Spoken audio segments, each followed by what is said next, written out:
Hi, I'm Kerry Kuhn.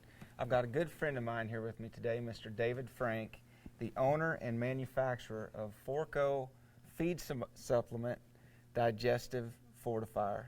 Now, Mr. Frank, this is a product that I've been blessed to feed our horses for the last year, but I want you to help educate our viewers today on what is Forco. Is it just another feed supplement? What do you mean by Digestive Fortifier? Well, to put it in a nutshell, what Forco is, it's a very specific product. It is nothing more than a source of nutrients that will specifically feed the microbial, bacterial populations in the digestive system. When I say it's a very specific product, what I mean is pure fermentation products. There's no added vitamins, minerals, fats, proteins, amino acids, or any of that kind of stuff. So that Forco can be fed with any ration that you're presently feeding, and it will not disrupt the nutrient value of your ration. So it makes it a very nice product. You can just add it, whatever ration you're feeding, you don't have to worry about it throwing it out of balance. And like I say, it's very specific. It just feeds those bacteria and microbes in that digestive system. So this is a prebiotic versus a probiotic. That is correct. It's prebiotic, meaning that there's no live organisms in here. There's no live bacteria in here. There's no live yeast cells. And being that it's not live means it's not pH sensitive or temperature sensitive. Being that it's not pH sensitive means that it'll work through the entire digestive system. If you get into the probiotic side with live bacteria, most of them were lactic acid producing bacteria. When you get about halfway through the small intestine, from the halfway point back to the hind gut, the pH changes, and those type of bacteria won't even exist back there because the pH isn't right. But that doesn't affect Forco. It'll just work from the hind gut clear to the foregut, from the foregut to the hind gut. That's what makes it so effective. And being that it's not temperature sensitive, it's very, very stable. You don't have to practice any special storage conditions with it. It doesn't make any difference if it's hot out or if it's cold out. The only thing with Forco, you just need to keep it dry. That's all. And it has a shelf life of 2 years or more if you keep it dry. So to hear you mention Forco being a prebiotic, and you talking about the distance it is through the small intestine to get to the hind gut. Mm-hmm. So what you're saying to me is just because my horse ate it, just because it went in his mouth, doesn't mean it's going to do much for him through his digestive system if it can't withstand traveling through that entire system to get to the hind gut. Is that true? Well, yeah, if your product won't get there, because if you look at the horses, the horse's digestive is basically in two parts. The stomach, first half of the small intestine is called the foregut. From the second half of the small intestine to the cecum, the large colon, and whatever, that's what we call our hind gut. In the foregut, you all your vitamins and carbohydrates and proteins and stuff are digested. The hindgut is primarily where all your fermentation takes place and where your roughage is broken down. And, people forget, when you're feeding these horses are roughage animals. So when you're feeding a horse, the first thing you want to do is make sure you feed plenty of roughage because that's how the system works,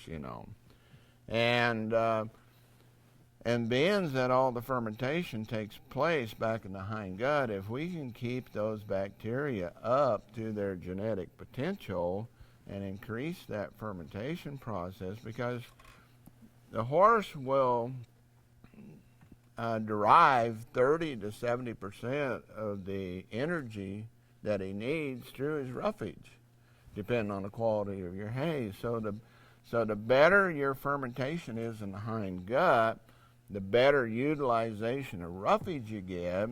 That means the less concentrates that you have to feed, and high starches and fats and all that, So it's just a common sense, practical approach.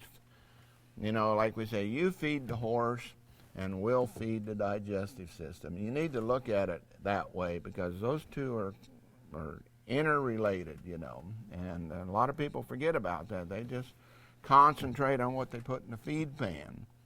And it's like I tell people, you know, you can have the most perfect ration in the world, but if the gut is not working up to its genetic potential, you can still have poor nutrition. So that's why we say, you know, feed Forco and complete your horse care program. You know, we groom them, we trim their feet, we float their teeth, we worm them, and all the things we do, but we don't address the digestive system until we have a crisis.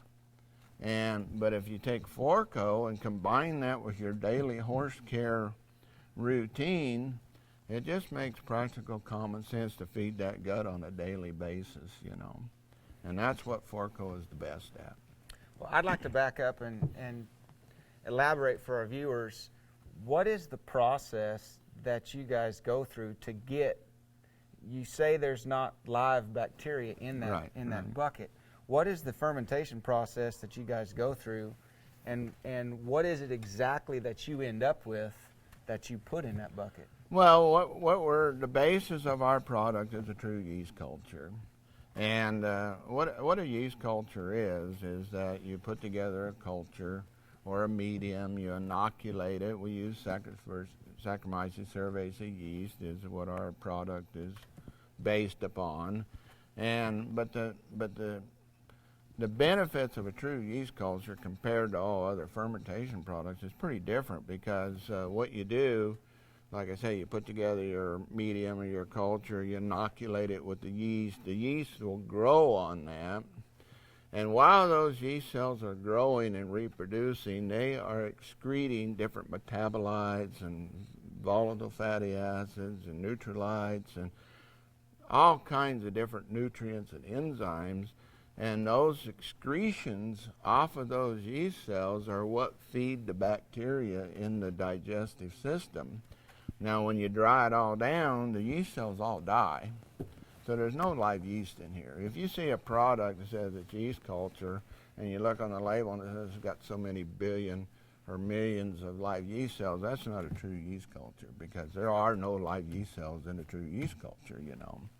And, you know, there's a lot of different ways that people try to approach digestive health. You know, the average person, his only reference to a digestive product is yogurt, you know. And we're just light years advanced beyond that, you know.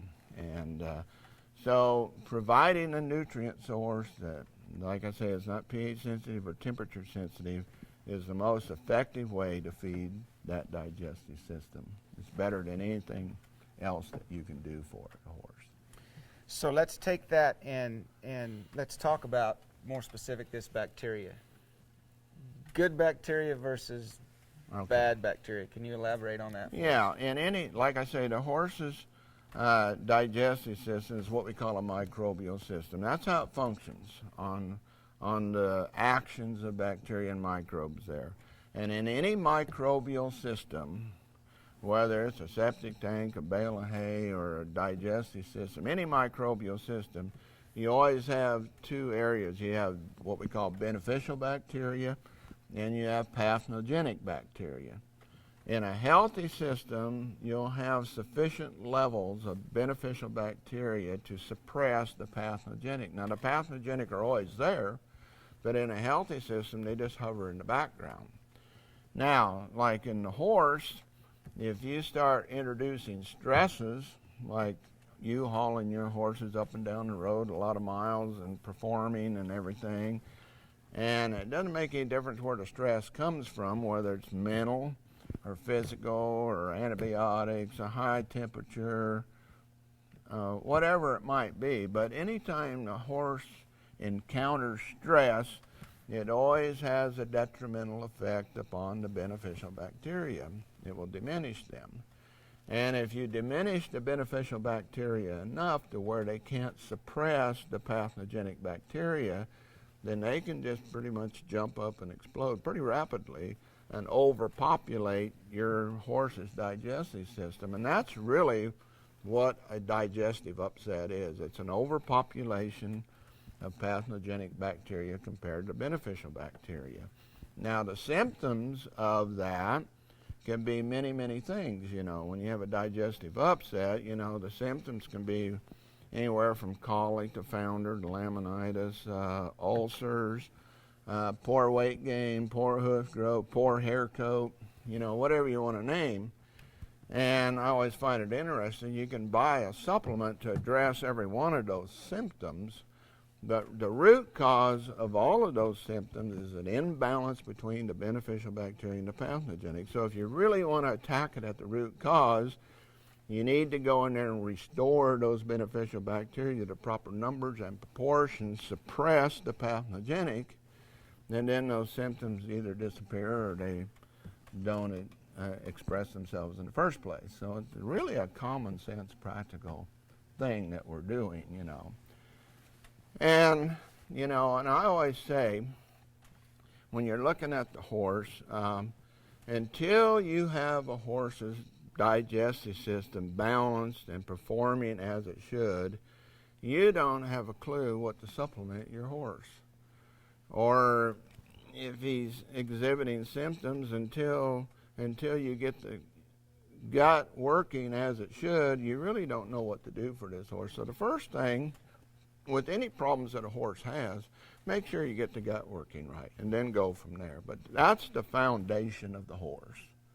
It's the foundation of how he utilizes his nutrients.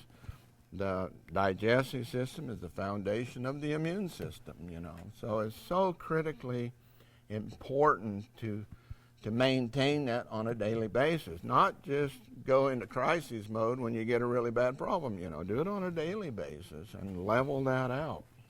Well, as you mentioned stress, that is by far the number one thing that our horses face. It's not uncommon for my horses to be in my horse trailer for long hours. It's not uncommon for my horses to be in there for long hours without water. Not because I'm trying to be mean or negligent to my horse.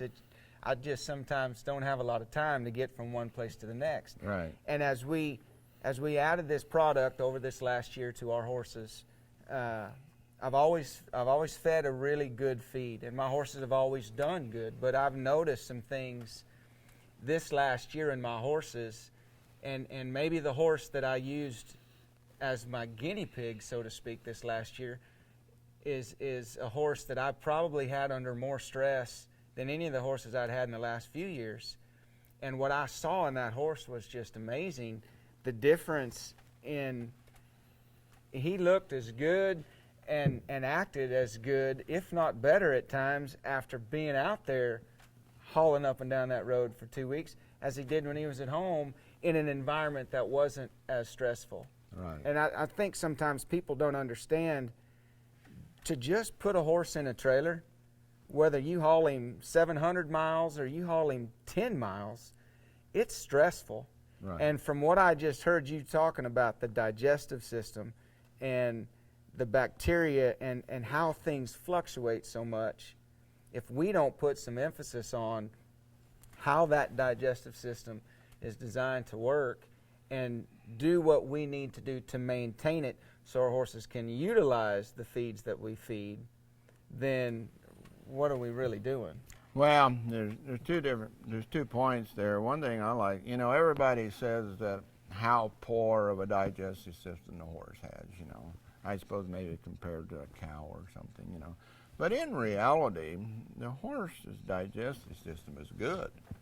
You take a horse, put him out on pasture, and he'll do fine, Yeah, he'll do good on green grass, he'll do good on dry grass, and stay fat, if they're just out there doing nothing, The only reason that we think a horse's digestive system is fragile is because of the extreme things we subject that horse to, which are stresses, and then those stresses do attack that digestive system and make it less than optimal function, But really, the horse's digestive system is well designed, and it's very functional for the animal. A cow with a rumen that can eat 70 pounds of hay and drink 10 gallons of water, well, a cow don't ride very good with all that in there sloshing around. The horse is made to travel and move And so his digestive system is pretty refined and it's pretty compact, because of what he has to do.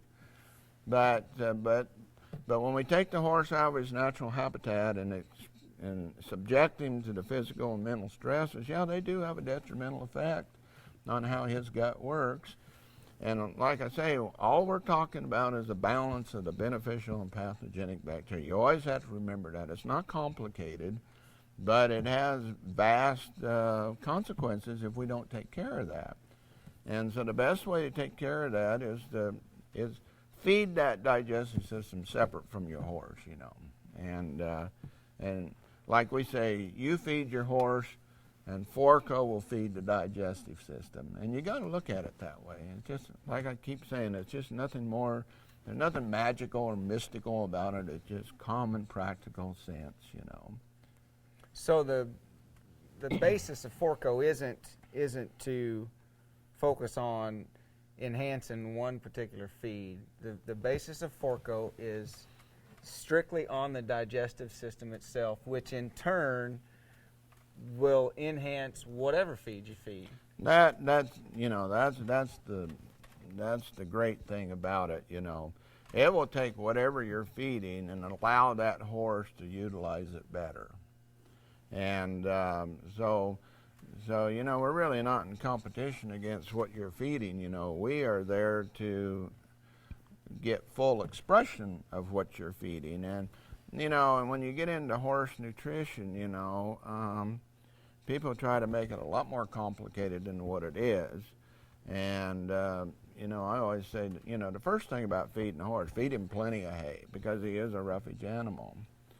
And by kicking the hind gut activity up, if you can get more nutrients out of your hay, meet more of his nutrient need, then you don't have to feed as much concentrated energy source, such as grain or whatever, And, and then there's a myriad of these vitamin and mineral supplements out there, and you got to remember that overfeeding a nutrient does not improve performance, and I always make a comparison, if overfeeding vitamins and minerals and whatever nutrients that you want to name, if overfeeding them improved the performance of a horse, I always said, we'd have race horses running a mile in 46 seconds, But here we are 35 years later trying to break Secretariat's records, So obviously concentrating on oversupplying certain nutrients is not the answer, because and I always say, the only thing we can do to the digestive system is bring it up to its genetic potential. You can never go beyond that, but at least we can maintain that. And if we do that, the horse is very, very capable of maintaining himself and performing and utilizing. Now, if we add Forco to our feed program, is it uncommon to notice maybe the fact that we don't have to feed as much feed as we were before? Well, on a lot of horses, that's true, because over the years, we've been doing this about 30 years now, and so we've seen a lot of different horses and heard a lot about different horses, and, and every once in a while, we work on a lot of horses that people have that are just poor doers, They call me and say, we got this horse, he's eating 40 pounds of hay a day and 15 pounds of grain, and he's just barely maintaining, And when somebody calls me with a horse like that, I'll ask, they say, we got a horse we can't get any weight on. So I'll ask 3 questions. I say, how much you feeding him? Some people just don't feed their horse enough, and that's why he's thin, Well, yeah, we're feeding him a lot. I said, how's his teeth? Well, they're good, Have you wormed him in the last 2 years? Yeah, we worm him. Well, if they answer positive, all 3 of those, it's about a 99% chance that probably what the problem with the horse is, his gut's not working right. He's not being able to utilize all this feed that he's taking in. So I'll recommend Forco to them, get that gut working up to its genetic potential, and it's just amazing what will happen to those horses, I always chuckle a little bit. Sometimes I'll call these people, heck, how's your horse doing? Oh, great. We hardly get him through the barn door anymore. And I said, well, did you cut down on his feed? Well, no, not yet. I said, well, maybe you need to.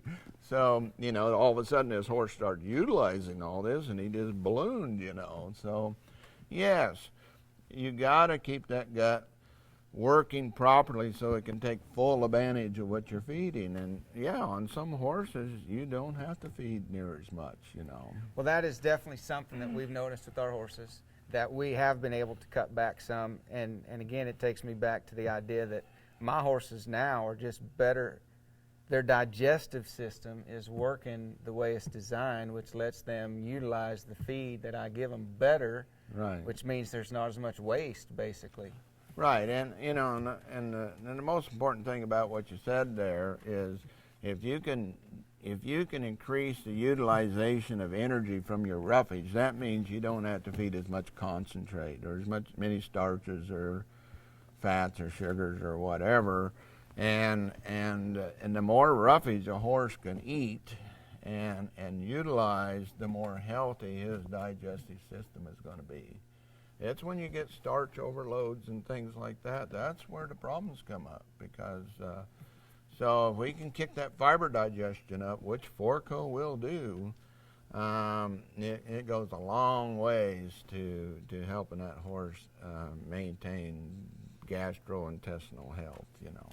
Well, we all know that the digestive system, he's designed to be a grazer. He's designed to eat all day, basically, not two times a day in large sums. Right. And the concept of that horse living on roughage, again, goes back to the fact that he could graze all day. Now, my horses don't have that.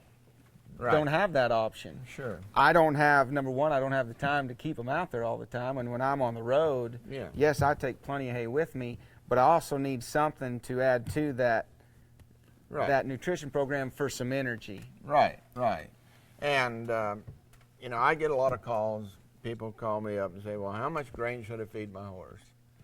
And I explain, well, first of all, you got to understand what grain is.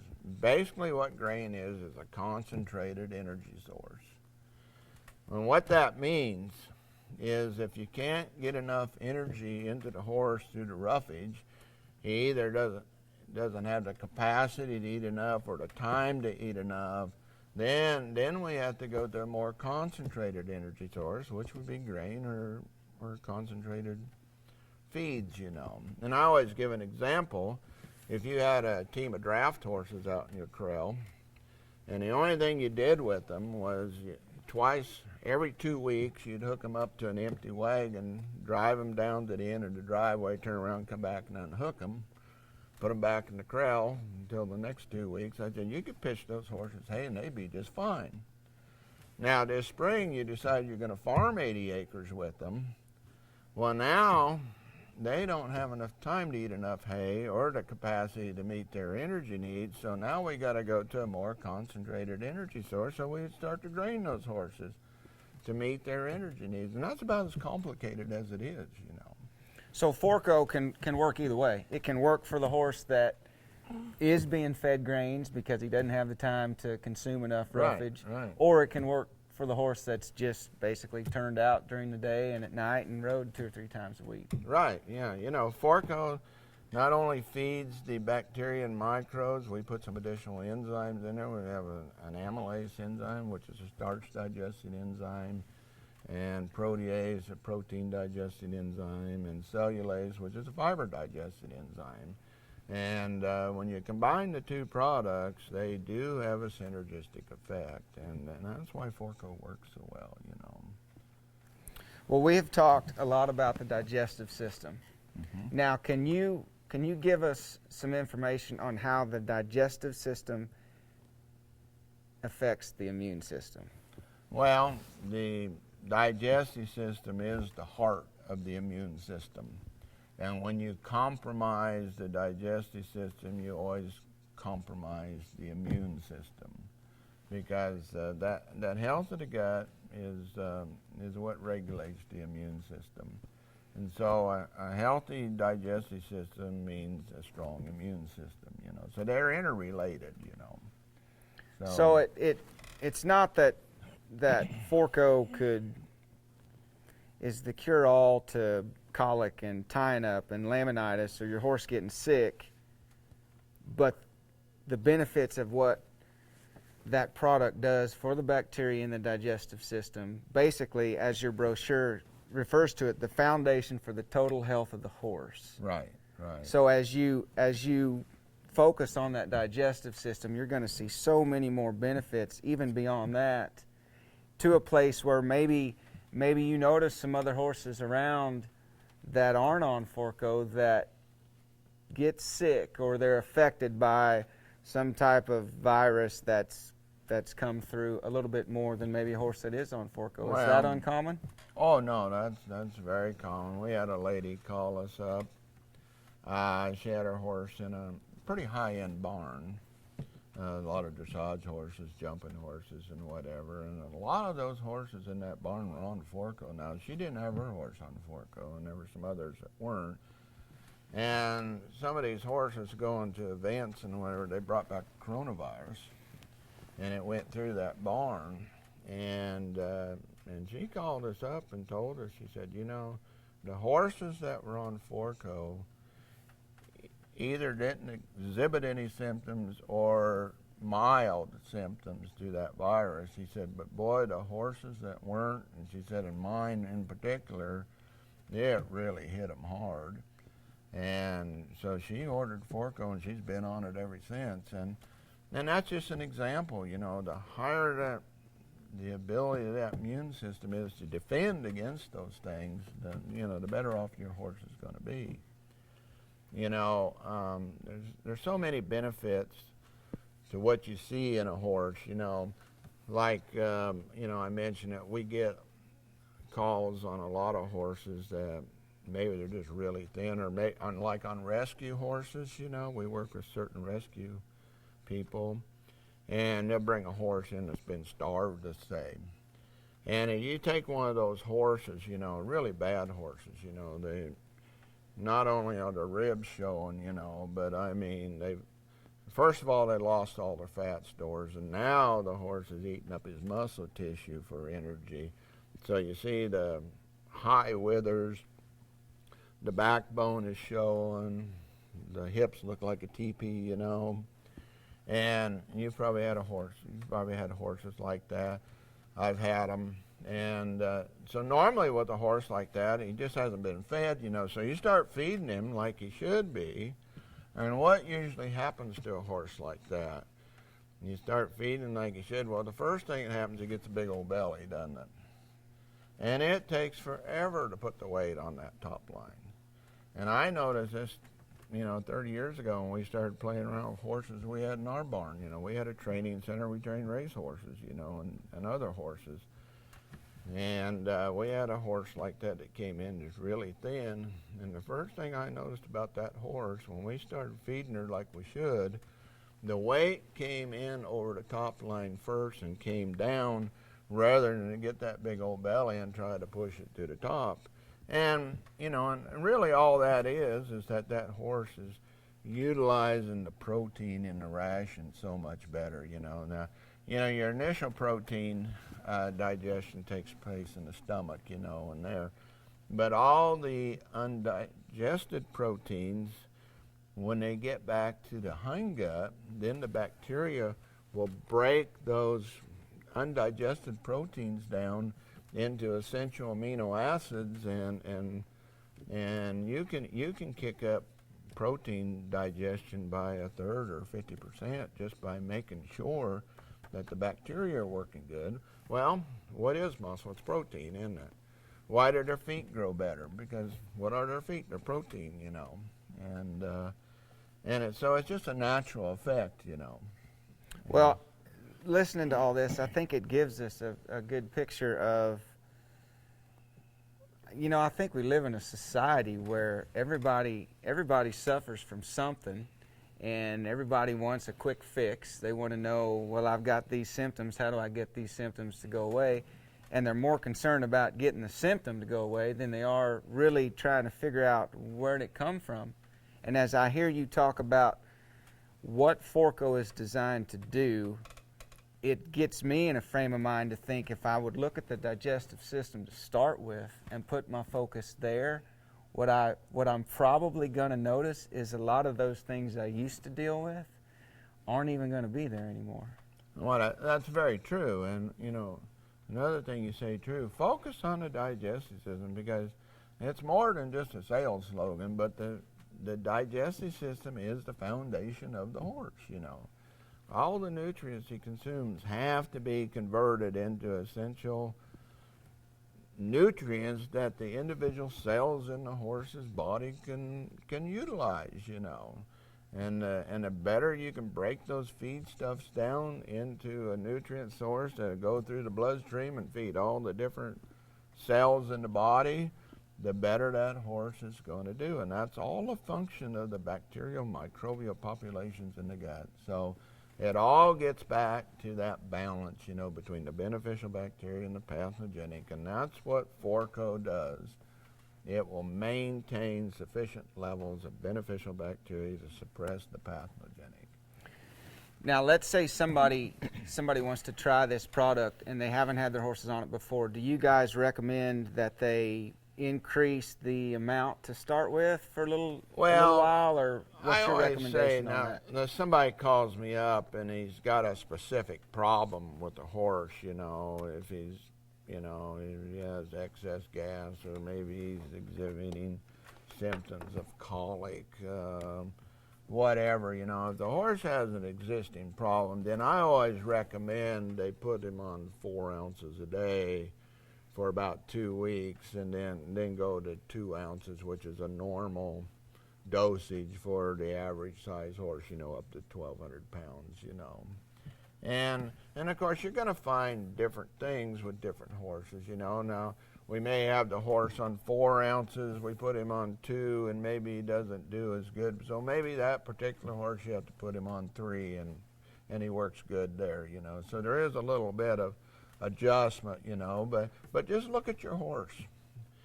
And you know, always look at your horse. When you feed your horse, you feed him for what you want to achieve. Getting back to grain, you know, I say feed your horse plenty of hay, feed your concentrates to maintain the condition on that horse that you want, you know. And the same way with the Forco, you know. But on an average, the average horse would do wonderful with 2 ounces a day. Now, the only difference in that is if you have competition horse, and let's say you're a barrel racer or a calf roper, and then you're traveling to rodeos or events. What we do on those horses is we may have the horse on 2 ounces a day. Now, let's say this weekend you're going to go to a roping or a barrel race. Well, the day before you go, move that horse back up to 4. And while you're gone, and the day after you get back, and then go back to your 2. And then the next time you get ready to go, the day before you go, double him up while you're gone, the day after you get back, you know, and that works extremely well on these horses. But what you're doing, you're just assuring that digestive system and those bacteria and those microbes have got plenty of nutrients to withstand that stress, you know. What about on like a horse that, let's say I just sold a horse and he was going to Montana, and we were going to have to ship him up there. So you're telling me that a day or two before we ship him, we should up the dose a little bit, and keep him on that higher dose throughout that trip, and then when he gets up there, keep him there for another couple of days before we bring him back. Right. Is there a possibility of feeding too much? Is there a downfall to feeding too much? You really can't overfeed this product. I mean, there becomes a point of diminishing return, you know, that you know, you can feed, you know, you can feed him 8 ounces a day if you wanted to, but he may not do any better on 8 ounces than he would on 4 ounces, you know, because like I say, we can only achieve what the genetic potential of the animal is. And I don't care what anybody tells you, you can never go beyond that, you know. So, yeah, you really can't overfeed it, you know. I don't know how many people we've had call us man, my dog got in the tack room and he ate half a bucket. Is he going to die?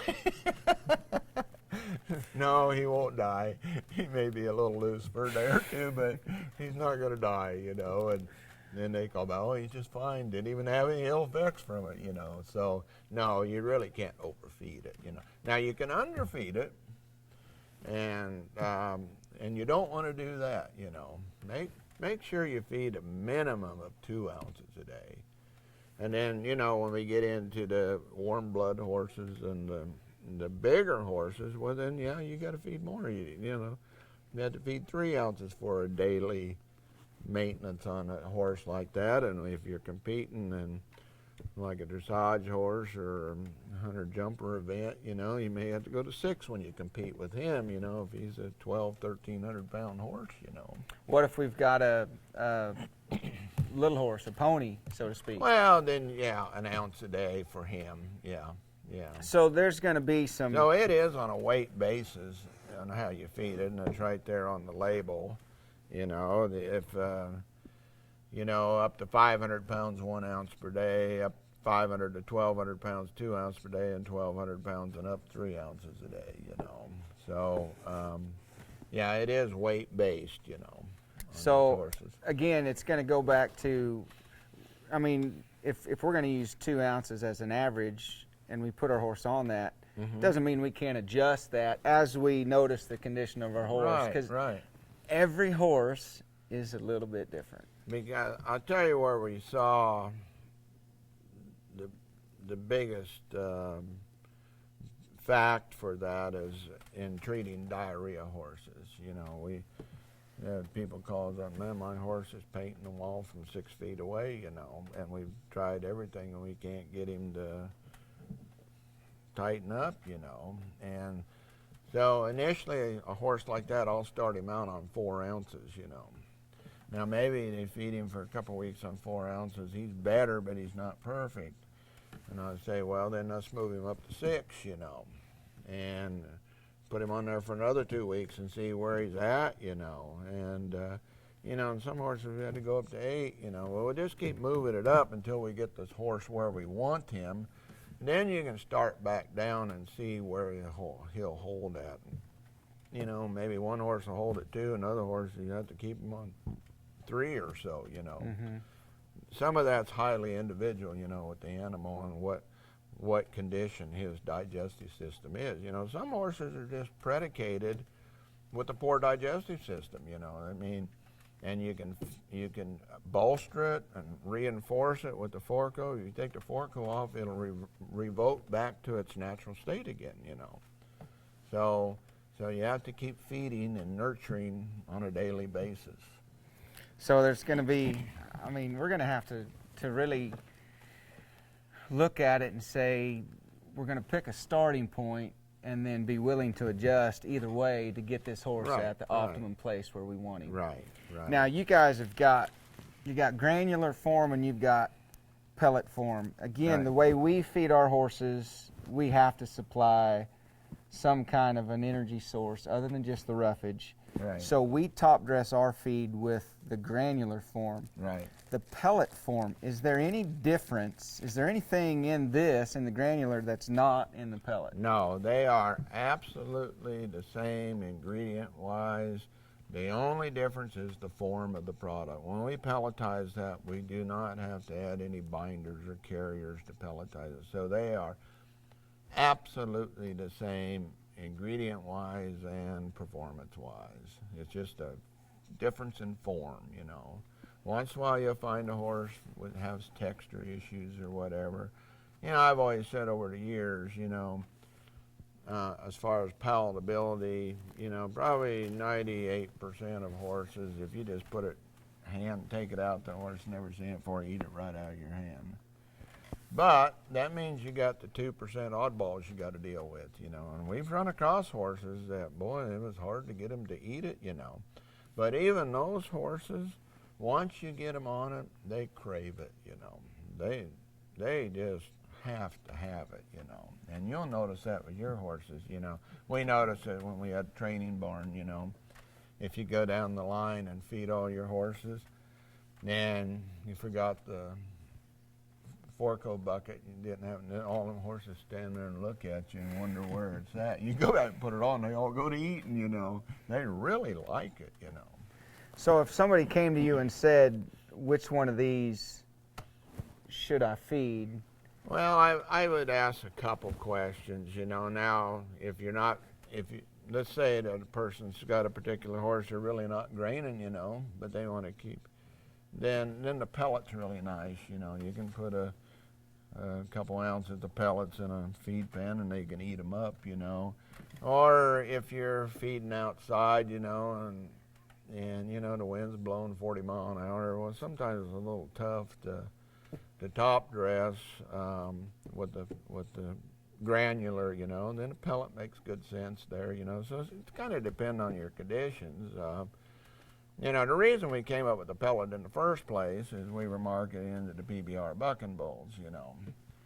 And, you know, in that situation, you got a pen of 5 or 6, 7 bulls out there. It's one thing to go out and feed them. It's another thing to go back through and top dress, you know.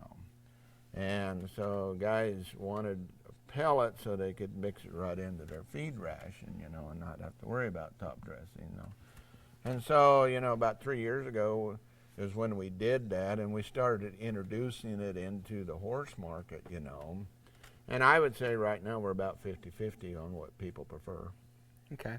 So you mentioned bucking bulls. If you don't mind, I'd like to ask you this. We've talked pretty much the whole time about horses. Right. Now we all know that a bull's digestive system and a horse's digestive system is a lot different. Okay. So the manner in which Forco can benefit a bucking bull or somebody's cow or... Well, first thing, Forco is really not species specific. Yeah, a bucking bull's digestive system is different in form than a horse's digestive system, but they are both microbial systems. So feed the microbes in the bull, you'll see great benefits to him. Feed the microbes in the horse, you'll see great benefits into him. A dog has a microbial digestive system, a sheep, a goat. It's just that, you know, we were marketing into the horse market, so horse people like a horse on their label, you know. Absolutely. And the bull guys like a bull on their label, you know. Well, I wanted to mention that, and the fact that you say this isn't species related. It's not species specific, no. Anything with a microbial basis to its digestive system, it will benefit. If we look at this, again, granular form, pellet form, you guys have got 5-pound buckets, you've got 10-pound buckets, you've got 25-pound buckets, you've got 50-pound bags. Right. Instead of breaking this down on cost per bucket, what's your average per day? Well, it's going to, you know, obviously the larger size you buy is going to be more economical feed. So if you take all the sizes together, it'll run from about 80 cents down to 45 cents a day to feed Forco. It's a very, very economical product to feed for what you get, you know. And in a lot of cases, just the efficiency in feed conversion will almost pay for the product, and sometimes it more than pays for the product. But if you look at you know, it's kind of like the credit card deal, you know. How do you put a price on a healthy gut, you know? Mm-hmm. You know, we have a veterinary that lives up in Northern California. She went to University of California at Davis Vet School, and at the time she went to school, well, the vet school had Forco in their pharmacy, you know, because they had some students that were taking a look at it, you know. They bring in different products and do that, and they were using it on all their colic horses. They sent them come in for colic surgery, they'd send them home with Forco. So she was in vet school at that time, and so she's continued to use it in her practice for all these years, you know. And we saw her at California Horse Expo a year ago, and she says, I tell people, you know, they got this horse that colics 3 times a week, and it's always at 9 or 10 o'clock. And she says, why don't you put this horse on Forco? He says, it's a lot cheaper than calling me and having me come out here at 10 o'clock at night, you know. So I thought that was very interesting, you know, and it's true, you know. Well, if we're looking at cost per day, obviously buying the bigger bag, the 50-pound bag per day is going to be cheaper. But here's what I challenge people with. Not everybody, somebody that's unfamiliar with the product might say, I don't want to buy that much to start with. Well, here's what we've noticed. This 5-pound tub right here is roughly $30 to $35, depending on shipping. Right. Feed a horse for 40 days. We can sit here and we can do our best to educate people as much as we can about the digestive system and what's in that tub. But the truth is really going to show up when we dump it in that feed pen and our horse is eating it. Right. I have not come across a product that I could put my horse on for 40 days and see the differences in my horse like I have with Forco. So what we've started doing is we've started at our clinics, we've started giving a 5-pound bucket to all of our clinic riders saying this: we believe in this product so much because we're basing it off of experience now. I mean, we took this last year to gain some knowledge about your product and give us some time to see the benefits in our horse, and they have been so beyond what we thought was even possible in 40 days that now we're saying, if you don't want to buy a 50-pound bag, I don't blame you. Buy a small pound bag or a 5-pound tub. We'll give you a 5-pound tub if you ride in one of our clinics. Take it home, put your horse on it, and let your horse show you the difference. Yeah, there's two things I'd say to that. Now, when you give that 5-pound bucket to them, make sure they feed it to only one horse. Now, if you take a 5-pound bucket home and feed it to 3 horses, you're not going to have enough time, So always emphasize 1 bucket per horse, feed it till it's gone, And, exactly what you're saying. I always tell everybody, over the years, the only reason we've ever sold a pound of this product is because of the results that it produces. That's the only reason we sell any product, We don't have, not because of $1 million advertising programs or my great abilities or whatever. The product has to perform or people aren't going to buy it, Well, we encourage people when they start that to take some pictures of their horse before. Yes. Feed it for 40 days and then take some pictures afterwards. So you've got some hard evidence there to look at. Okay. And the testimonies that we're getting, testimonies that you've shared with us that I know you guys promote on your Facebook, again, it's just been astronomical to see the change in them horses in such a short time. And I only want to say one thing about the picture deal. If you take a before picture of your horse and then you want to take an after picture 30 days later, be sure and pose that horse, same background, same lighting, try to duplicate that before picture as closely as you can, because it'll be good for the horse owner. The reason it's good for the horse owner, they look at that horse every day. And, and it's hard to notice subtle differences happening on somebody that just come every 2 weeks and looks at the horse and say, man, that horse looks a lot different, So the pictures will verify that for the owner, But try to duplicate that after picture with the before picture as closely as you can, and that really emphasizes the differences, Well, Mr. Frank, I can't thank you enough for your time and your knowledge today and helping us try to educate people about this product. I mean, you walk in a feed store today, there's so many options to choose from on the shelves labeled feed supplement that you don't even really know where to start. Right. And to give our viewers some more information on how the digestive system works, what we need to focus on, what we can do to maintain that digestive system so the feed that we're feeding will help provide the nutrients that our horse needs, is going to give us such a head start on where we need to be going that, people come to us for horsemanship questions, but what I'm noticing more and more all the time is it starts with a healthy horse. It does. And I believe what Forco has done for us and what we've seen it do for our viewers and our customers, that we're thrilled to have you guys as a part of our team, and we sure look forward to seeing more and more testimonials from Forco down the road. So thank you very much for your time today. Thank you, Kerry. I appreciate it very much.